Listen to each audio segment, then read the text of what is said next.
ওয়ারের পর এবার আসছে ওয়ার 2 সিনেমা, আর সেই সিনেমার জন্য দ্বিতীয় শিডিউলে শুটিং শুরু করেছেন ঋত্বিক রোশন। আর ওয়ার 2 হতে যাচ্ছে একেবারে নন-স্টপ অ্যাকশন ধাঁচের সিনেমা। এবারের শুটিংয়ে ঋত্বিক এবং জুনিয়র এনটিআর এর অ্যাকশন দৃশ্যগুলো শুট করা হবে। আপাতত ঋত্বিক শুটিং শুরু করলেও জুনিয়র এনটিআর শীঘ্রই শুটিংয়ে জয়েন করবেন। ওয়ার সিনেমাটি 2019 সালে মুক্তি পেয়েছিল। ঋত্বিকের সঙ্গে বেশ ভালো রসায়ন জমিয়েছিলেন টাইগার শ্রফ। সেই সিনেমার পরিচালনা করেছিলেন সিদ্ধার্থ আনন্দ, প্রযোজনায় ছিলেন আদিত্য চোপড়া। খালিদ কভি মেরা স্টুডেন্ট হুয়া করতা থা। এদিকে ওয়ার 2 সিনেমাটি যশ রাজ স্পাইভার্সের ষষ্ঠ সিনেমা হতে চলেছে।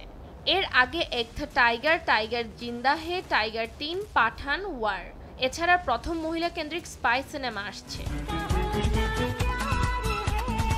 কাহনা পিয়ার হে সিনেমায় প্রথম ঋত্বিককে প্রধান চরিত্রে দেখা গিয়েছে। সেই সিনেমা ছিল সুপার ডুপার হিট। এরপর কাভি খুশি কাভি গাম, কোই মিল গায়া, জাদু, জিন্দেগি না মিলেগি দুবারা এরকম অসংখ্য সিনেমা উপহার দিয়েছে দর্শকদের।